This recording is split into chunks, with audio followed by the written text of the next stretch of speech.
ဒီကနေ့1389ခုနှစ်တော်သလင်းလာဇန်73ရက်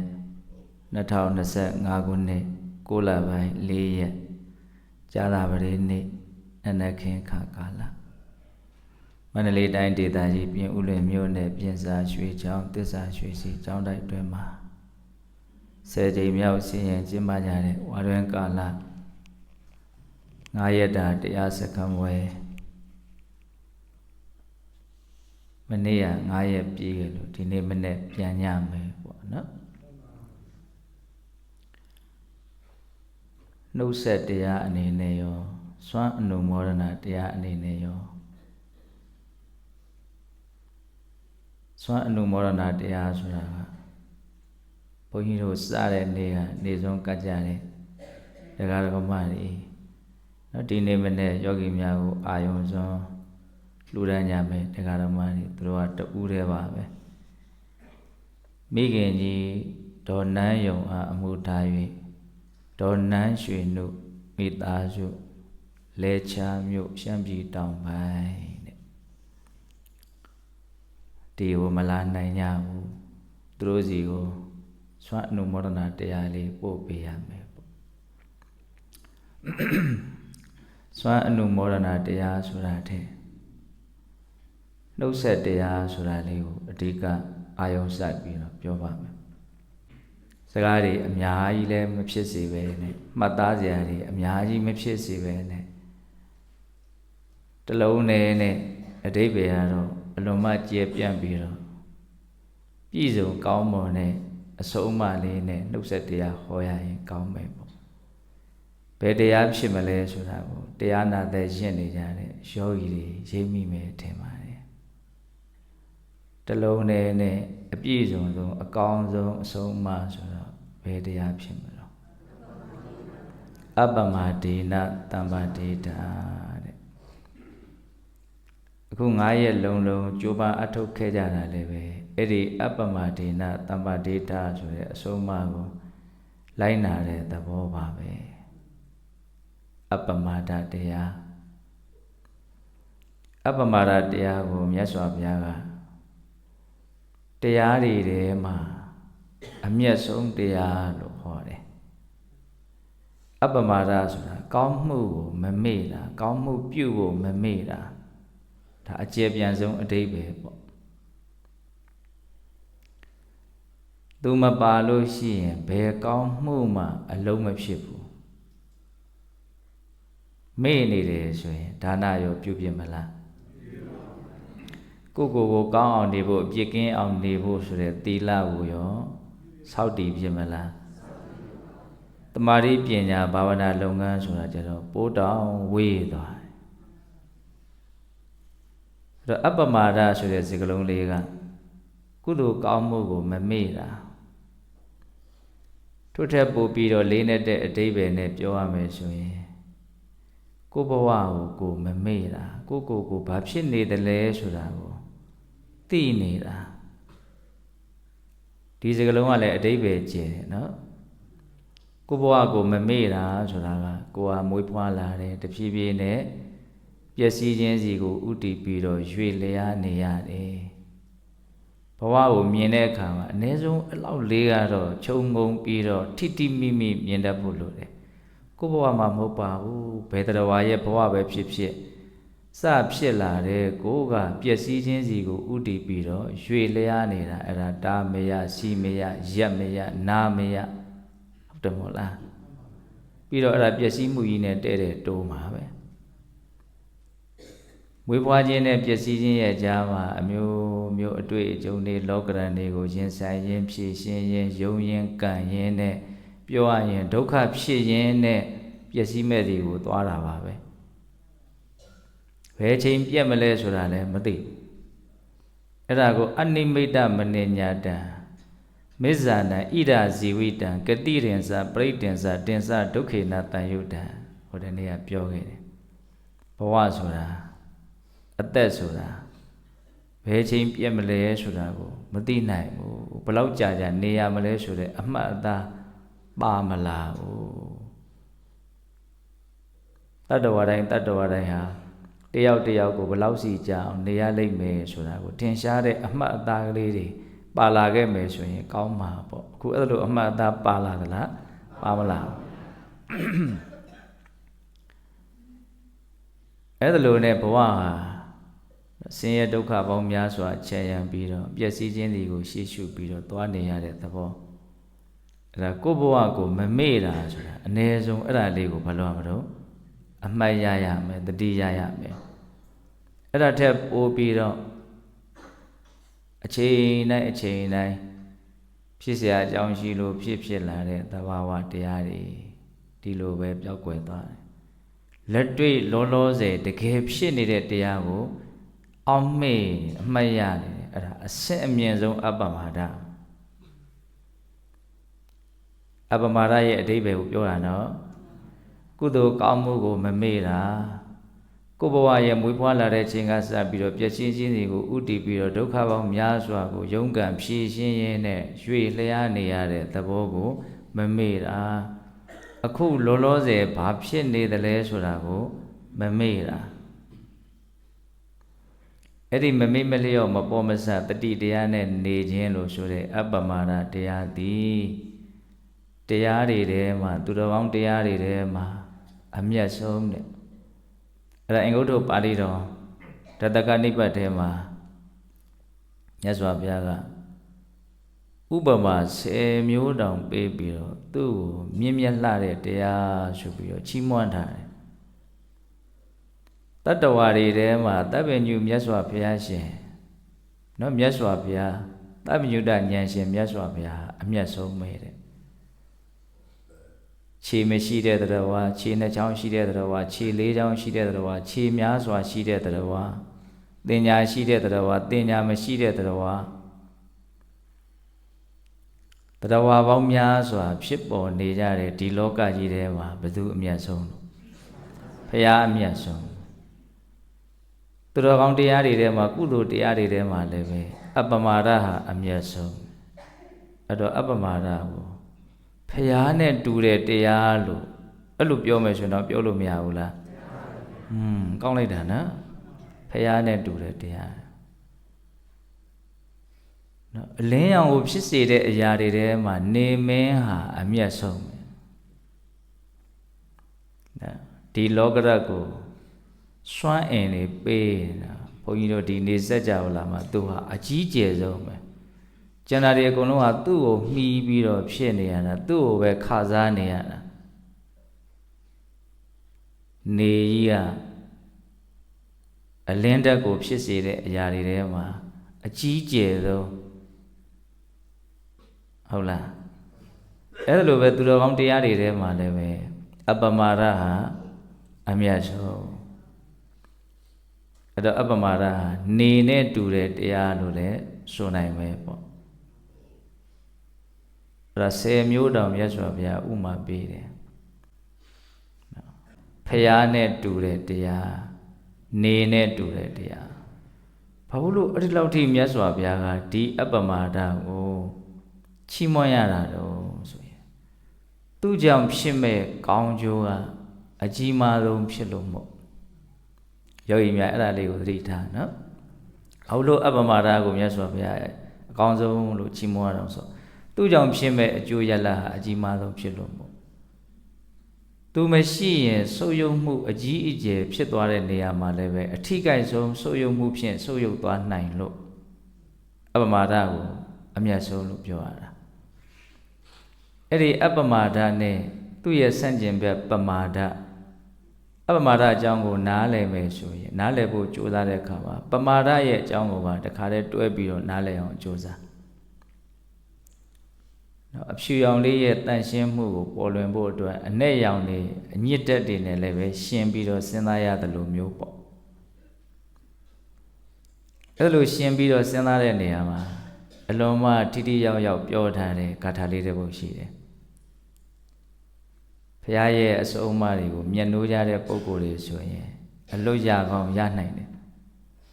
ဘုန်းကြီးစကားလည်းအနှောင့်သွားမလွတ်နော်မရရင်တော့ဘလို့ဖြစ်မလွတ်ခါမှမလွတ်ရောပဲ အဲ့လိုပြောလိုက်လို့နည်းနည်းလေးနာပြီးတော့စိတ်ထဲနာပြီးတော့ကြက်မှတ်လိုက်မယ်ဆိုရင်လည်းအဲ့ဒါအမြတ်ပေါ့အပမာဒောအမတံပဒံပမာဒောမစ္ဆုနောပဒံအပမတ္ထာနမိယန္တိယေပမတ္ထာယထာမတာတဲ့စာပိုက်ကလေး၄ပိုက်စလုံး32လုံးအဲ့ဒါလေးတောင်အလို့ရအောင်လုပ်မထားနိုင်ဘူးဆိုရင်ကိုယ့်အကိုစဉ်းစားရုံရှိရပဲအပမာဒောအမတံပဒံအပမာဒဆိုတဲ့တတိတရားဟာမသေးခြင်းရဲ့အကြောင်းနဲ့မသေးရာနိဗ္ဗာန်ရခြင်းရဲ့အကြောင်းပမာဒောမစ္ဆုနောပဒံမိမိရောရောပေါ်ပေါ်ဆဆနေခြင်းလို့ဆိုတဲ့ပမာဒတရားတော့အဖန်ပန်သေးရခြင်းရဲ့အကြောင်းတတိနဲ့နေရင်မသေးရာနိဗ္ဗာန်ကိုရပြီးတော့ဘယ်တော့မှမသေးရတဲ့အဖြစ်ကိုရောက်မယ်တတိနဲ့မနေရင်တော့သေတတ်တဲ့ဘဝတွေကိုရပြီးတော့ခဏခဏမပြီးနိုင်မဆုံးနိုင်အောင်သေရလိမ့်မယ်သေရတာကိုမငြင်းငွေသေးဘူးသေရတာကိုမပြင်းသေးဘူးဆိုရင်တော့အဲ့ဒါတတိနဲ့မနေနဲ့ခပ်ပေါ်ပေါ်နေလိုက်ရုံပဲသေဖို့ကတော့ဘာမှမခဲရင်ဘူးသေဖို့ကဘာမှမခဲရင်ဘူးလို့သာပြောရတာတကယ်သေတော့မယ်ဆိုတော့ဆင်းရဲလိုက်သမတည်တဲ့ဘဝတွေကိုရဖို့အတွက်ဘာမှဘုံဘုံတို့လုံးလကြိုးကုတ်တတိတသန့်အားထုတ်เสียမလိုဘူးဒီတိုင်းသာနေလိုက်ဘာလို့မလို့တည်တဲ့ဘဝတွေကိုရပြီးတော့သိရလိမ့်မယ်ဆန့်ကျင်ဘက်ကြီးနော်အပမာဒနဲ့နေမယ်ဆိုလို့ရှိရင်တော့ဘဝရဲ့အပေါ်မှာသိမြင်နားလည်မှုတွေတိုးတက်လာပြီးတော့ဘဝရဲ့သဘာဝကိုဒုက္ခသစ္စာတွေလို့ပိုင်းခြားပြီးတော့သိတဲ့အနေအထားထိမြန်ရောက်အောင်အသိဉာဏ်မြင့်သွားမယ်ဆိုရင်အဲ့ဒီအသိဉာဏ်သည်နိဗ္ဗာန်ချမ်းသာကိုမျက်မှောက်ပြုနိုင်တဲ့အဆင့်ထိရောက်သွားတယ်အဲ့ဒါနောက်ဆုံးဘဝရဲ့ပုံမှာမမောမှုလုံးလုံးလျားလျားချုပ်ပြောက်ပြီးတော့နောက်ထပ်ဘဝဖြစ်စေတဲ့ကံတရားတွေလည်းအကုန်လုံးပျက်စီးသွားတယ်ဘဝမရတော့မသေးရတော့ဘူးအပမာဒောအမတံပဒံဆိုတာအဲ့လိုလေးရိုးရှင်းရှင်းနားလည်ရမှာနော်အပမာဒသည်မသေးရာနိဗ္ဗာန်ရခြင်းရဲ့အကြောင်းပမာဒကတော့အဖန်မှန်သေးရခြင်းရဲ့အကြောင်းအဲ့ဒါလေးကိုလည်းပဲနည်းနည်းလေးနားလည်ရမယ်မနုဇတပမတ္တဇာရိနောတဏဝတ္တိမာလောဝဝိယသောပလဝတိဟုရဖလမိတ်ဆံဝဝနတမိဝါနေရောတဲ့မိမိရောပမာဒလွှမ်းမိုးပြီးတော့နေကြတဲ့တတ္တဝါတွေရဲ့စိတ်ထဲကိုတဏှာလို့ဆိုတဲ့လူချင်းမမောမှုလောဘဓာတ်တွေဟာတောထလာလိမ့်မယ်တဲ့အဲ့ဒီထဲမှာတော့သူကမာလောຫນွယ်လို့သုံးတယ်မာလောຫນွယ်ဆိုတာခြုံပုတ်ကြီးတွေလို့အကြံမြင်လိုက်ပေါ့ຫນွယ်ပင်ကြီးတွေတချို့မြေအလွန်ကောင်းတဲ့နေရာတွေမှာဆိုရင်5-6 လလောက်နဲ့မမှတ်မိတော့တခါတဲ့တောထသွားဘုန်းကြီး20မိုင်မှာဆိုလို့ရှိရင်မိုးတွင်3 လလောက်မရှင်းတာနဲ့လူသွားလို့မရတော့ဘူးလူသွားလို့ရအောင်ဗတ်ဖိုးနဲ့ထိုးထားပြီးသားနေရနော်အဲ့ဒါ3 လလောက်4 လလောက်နဲ့သွားလို့မရတော့သူတို့အလုပ်ကိုသူတို့အမလီကြိုးစားပန်းစားလုပ်နေကြအဲ့ဒီအပင်တွေကလှုပ်လိုက်သမှအဲ့ဒါကိုမြတ်စွာဘုရားဟောတာနော်မိမိရောပေါ်ပေါ်ဆဆနေကြတဲ့တတ္တဝါတွေရဲ့စိတ်ထဲကိုတောထလာလိမ့်မယ်တဲ့ဘာတွေတုံးဆိုတော့လောဘတွေတဲ့ဟုတ်လားလောဘတွေတောထလာနော်အဲ့ဒါကိုတဏှာဝတ္တိမာလောဝဝိယမာလောຫນွယ်ကြီးခြုံပုတ်ကြီးတွေတိုးလာတယ်လို့လောဘဓာတ်တွေဟာတိုးလာတယ်ဟိုရဲ့ပုံမှာမမောဒါရဲ့ပုံမှာမမောရစ်ပတ်နှောင်ဖွဲ့ပြီးတော့အဲ့ဒါရှုပ်တော့မှသူကမိမိရောပေါ်ပေါ်ဆဆနေကြတဲ့တရားတွေရဲ့စိတ်ထဲကိုလောဘဓာတ်တွေဟာတောထလာလိမ့်မယ်တဲ့အဲ့ဒါဆိုရင်ဘာဆက်ဖြစ်မှာတော့သောပလဝတိဟုရဖလမိတ်ဆံဝဝနတမိဝါနေတော့တောထဲမှာတကိုင်းကနေတကိုင်းကူးနေတဲ့မြောက်တကောင်တပင်ကနေတပင်ကူးနေတဲ့မြောက်တကောင်ဘာလို့ကူးနေတာတော့ဆိုတော့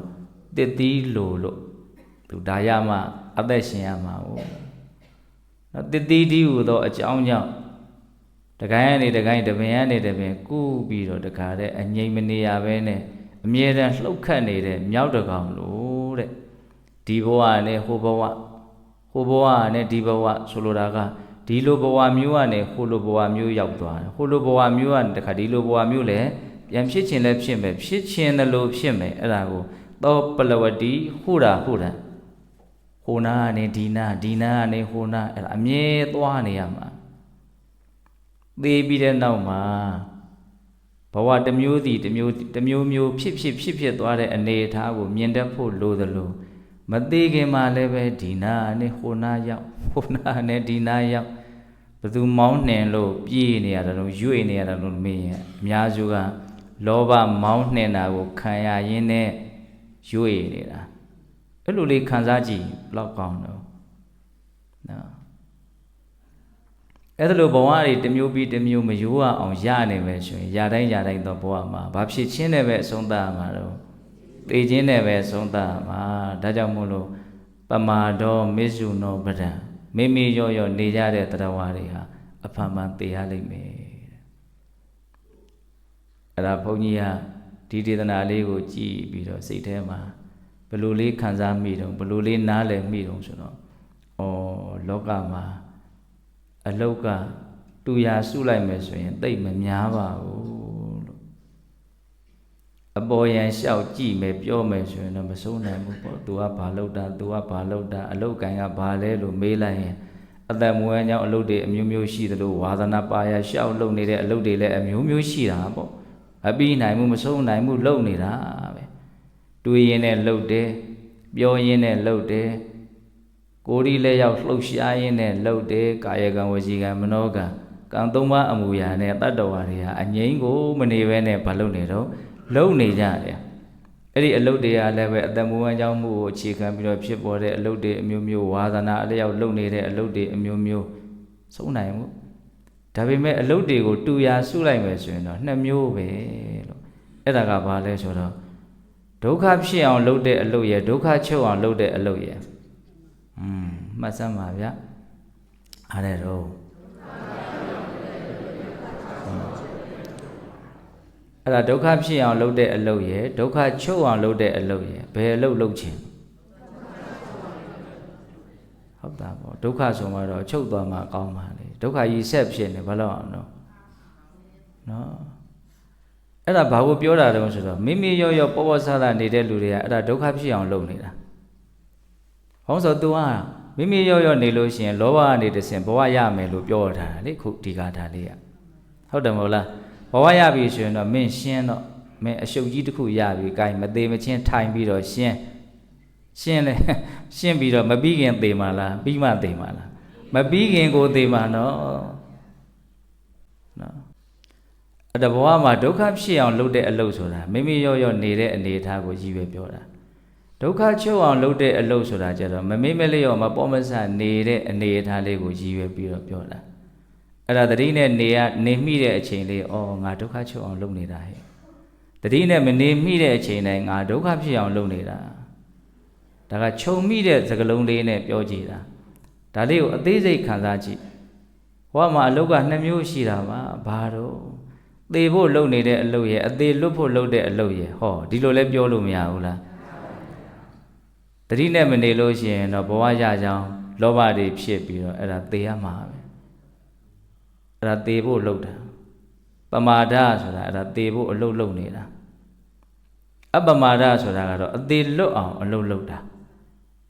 အဲ့လိုလေးတွေမြန်တွေးကြည့်မယ်ဆိုရင်တတိနဲ့နေလို့စိတ်ပို့ပြီးတော့ဘာဖြစ်မှာတော့ထက်တန်လာနော်အဲ့ဒါယောဂဖြစ်ဖို့အလုပ်လုပ်နေတာယောဂချုပ်ဖို့အလုပ်လုပ်နေတာ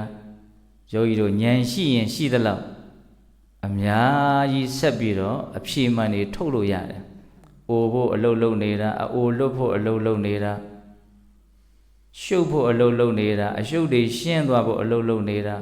ပူဖို့လောင်ဖို့အလုပ်လုပ်နေတာအပူတွေငြိမ်းဖို့အတွက်အလုပ်လုပ်နေတာအများကြီးပြောလို့ရတယ်။ဘာကိုကိုစားပြုပြီးတော့ပြောနေအောင်ဆိုတော့ဘဝဖြစ်ဖို့အလုပ်လုပ်နေတာရဲ့ဘဝချုပ်ဖို့အလုပ်လုပ်နေတာရဲ့ဒါကိုရည်ပဲပြောတာဟုတ်လား ဘဝဖြစ်ရင်ဒုက္ခဖြစ်မှာဒါကြောင့်ဒုက္ခဖြစ်အောင်လုပ်နေတာဘဝဖြစ်အောင်လုပ်တဲ့လူတွေဘဝချုပ်အောင်လုပ်တဲ့လူတွေကတော့ဒုက္ခချုပ်အောင်လုပ်နေတာအများကြီးပြောတတ်သွားရင်နော်အဲ့ဒါကိုအကုန်လုံးအဓိကကြတဲ့စကားလုံးလေးသုံးပြီးတော့ပြောမယ်ဆိုရင်တော့ဒုက္ခဖြစ်အောင်လုပ်နေတဲ့အလုပ်ရဲ့ဒုက္ခချုပ်အောင်လုပ်တဲ့အလုပ်ရဲ့ဘယ်ထိဒီစကားလေးကနော်ဆက်ဆံမှုတွေကျေပြန့်သွားလဲဆိုတော့သစ္စာလေးပါးတွေရောက်သွား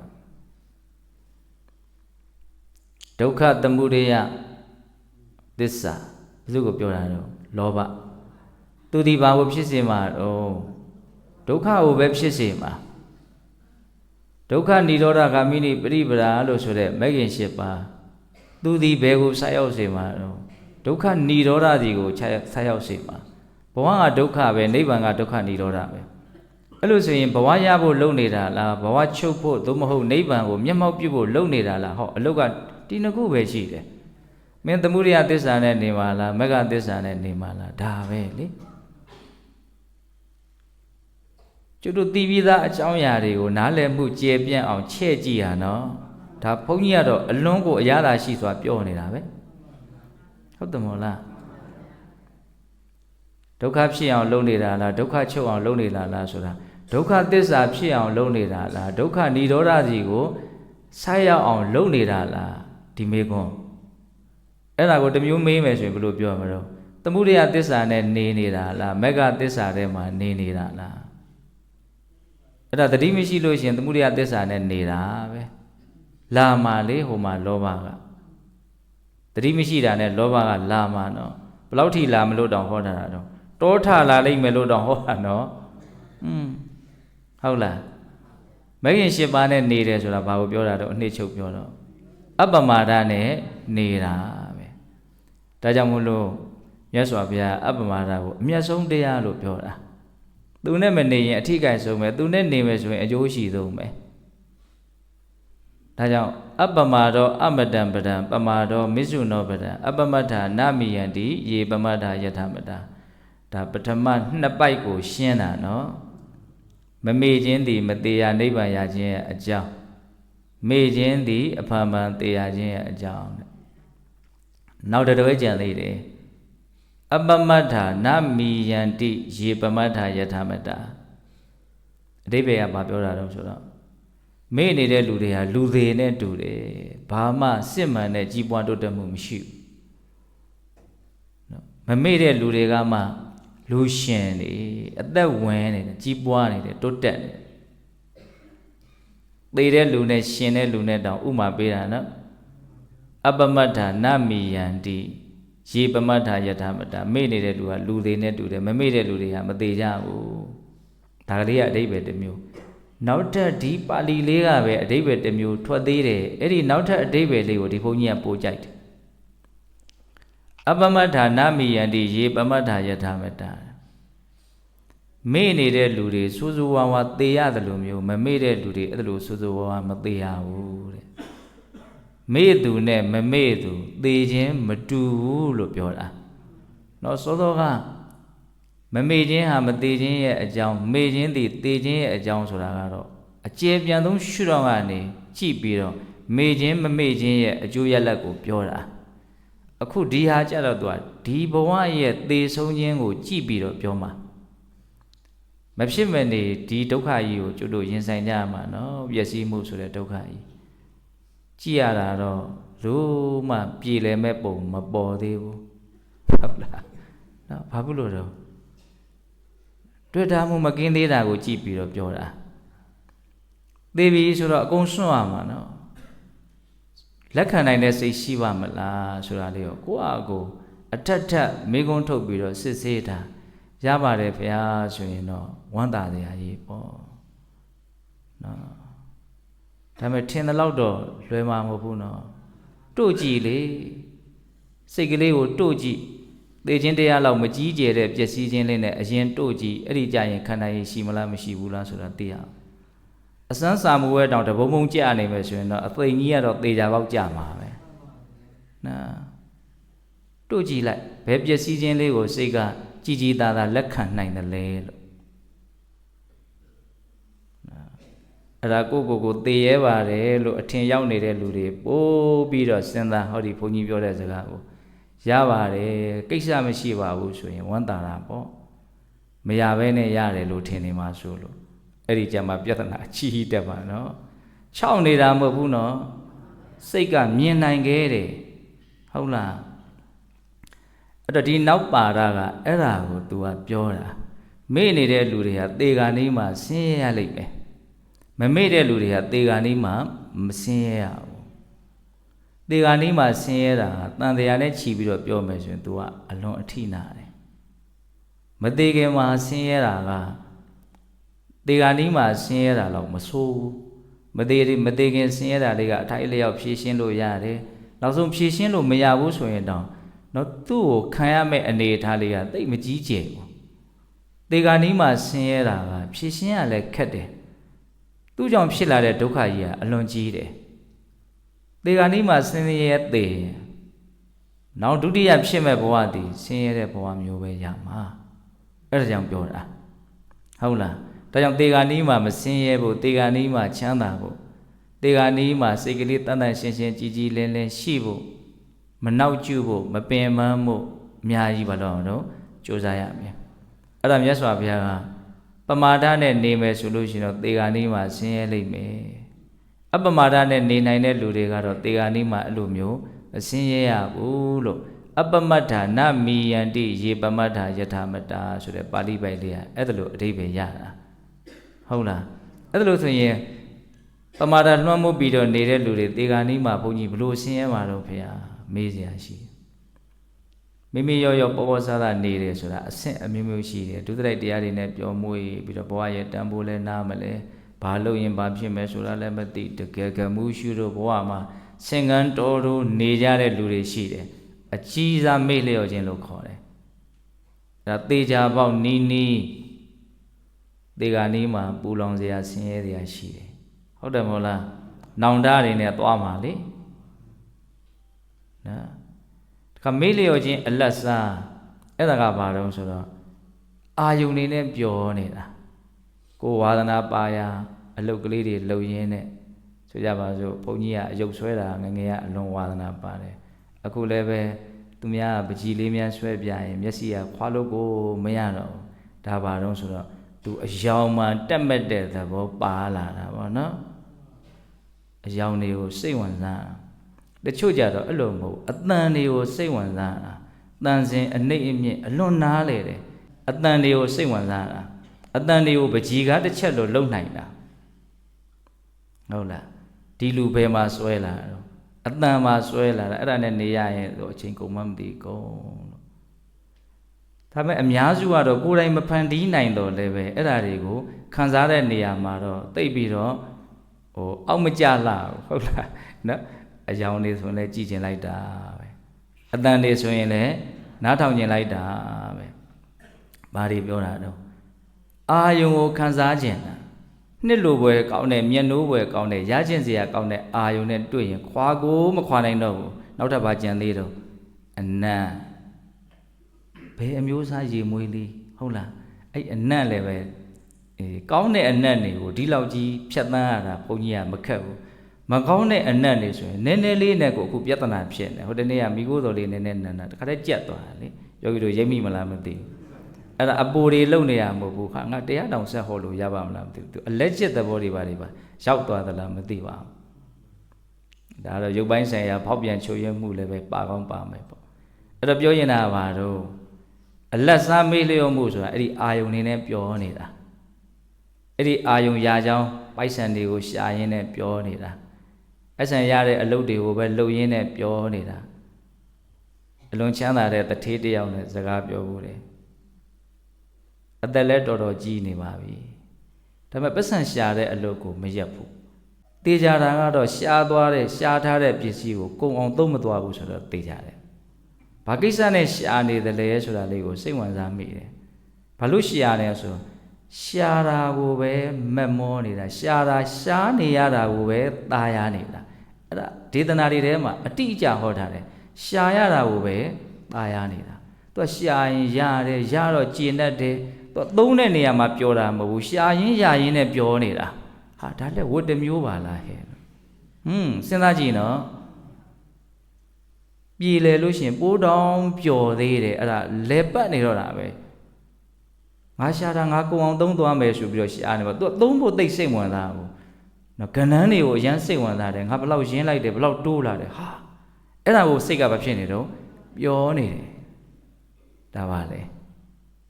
အလတ်စားမေ့လျော့မှုလို့ခေါ်တယ်နော်အများစုကတော့ကိုဟာလေးနဲ့ကိုလောင်းကားအောင်ကိုပဲတခါတည်းဟာအဲ့ဒါလည်းပဲအရန်စိတ်ဝင်စားစရာကောင်းတဲ့ဇလန်းပဲဟုတ်လားအဲ့လိုမျိုးမဖြစ်လို့ရှိရင်တချို့ကအားတဲ့အတွက်ကြောင့်အဲ့ဒါပိုးချောင်ချောင်အတွေးတွေနဲ့တခါတည်းစိတ်တွေဆင်းရဲနေတဲ့သေးတယ်လူတွေကိုကြည့်ရတာရန်စိတ်ဝင်စားတဲ့အကောင်းတယ်တချို့စိတ်တွေဆင်းရဲစိတ်တွေပူယူကြောင်ကြောင်ဖြစ်တာတွေရှိရတယ်ဘာလို့စိတ်တွေဆင်းရအောင်ဆိုအဓိကအကြောင်းတရားတော့အားနေတာအားနေတာအဲ့ဒါမနေ့စာမနေ့ညသာညအကြီးအကျယ်ကြိုးစားပြီးတော့ရှားမဲ့လူတွေအဲ့လိုဖြစ်ကုန်မဖြစ်ဘူးနော်အဲ့ဒါတတိထားအဲ့တော့နေရာတိုင်းမှာခက်နေတာပါပဲဘယ်နာမှမလွယ်ဘူးနော်မရှိတော့လည်းမရှိလို့မလွယ်ဘူးရှိတော့လည်းရှိလို့မလွယ်ဘူးအလဲအလက်လေးရတယ်အလဲအလက်လေးမှုလို့ကိုမလွယ်ဘူးလွယ်ခြင်းအကုန်လွယ်တယ်ခက်ခြင်းရင်အကုန်ခက်တယ်လွယ်ခြင်းခက်ခြင်းကဘယ်ပေါ်မှာမူတည်တာတော့ကိုယ့်ရဲ့စိတ်ထဲမှာပဲကိုယ်စိတ်ထဲကကိုဘယ်လောက်နားလဲတယ်လဲဘယ်လောက်သိတယ်လဲ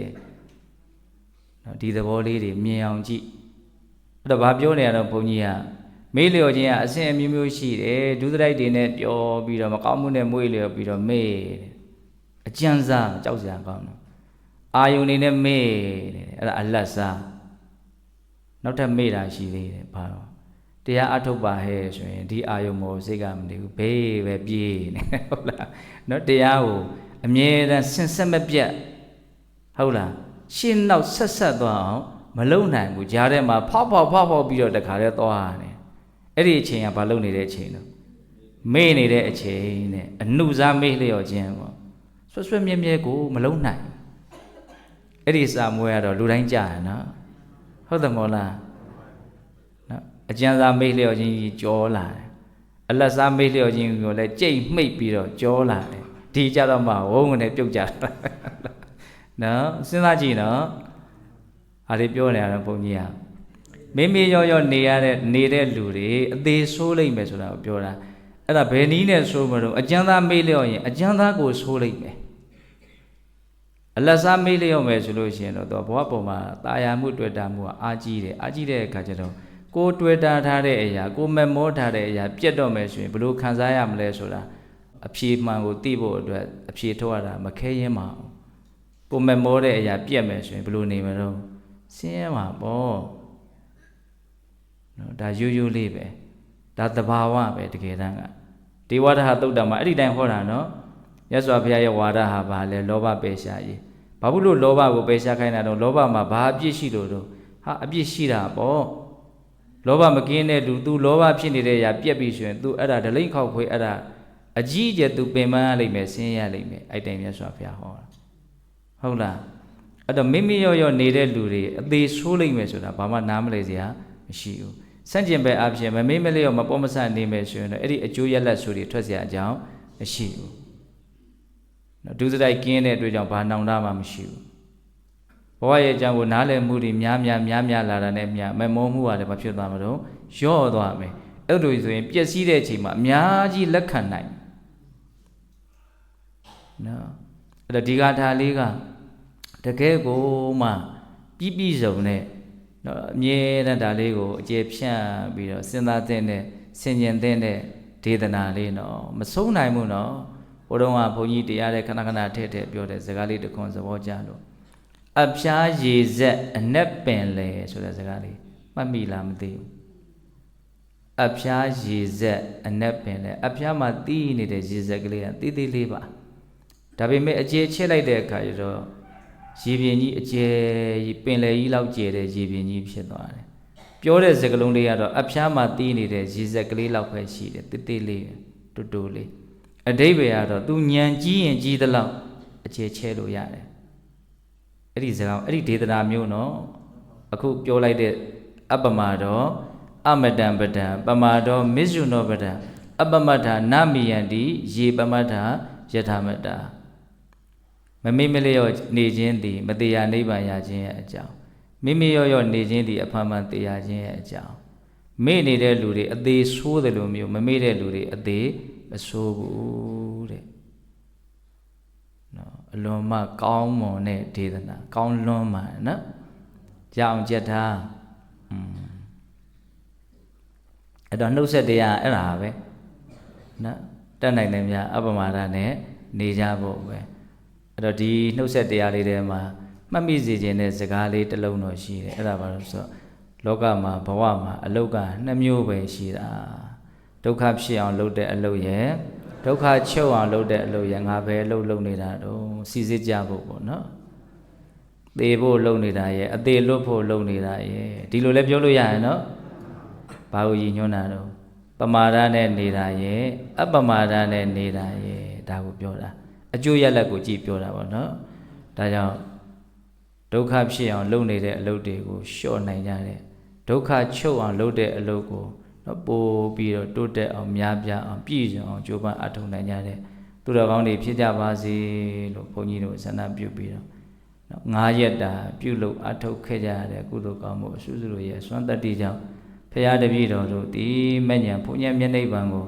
လင်မြန်ထုတ်ချောက်မျက်မှောက်ပြုပရာစေကုန်သောဟုပတ္တနာအောင်စုပြုကြကုန်ရာတည်း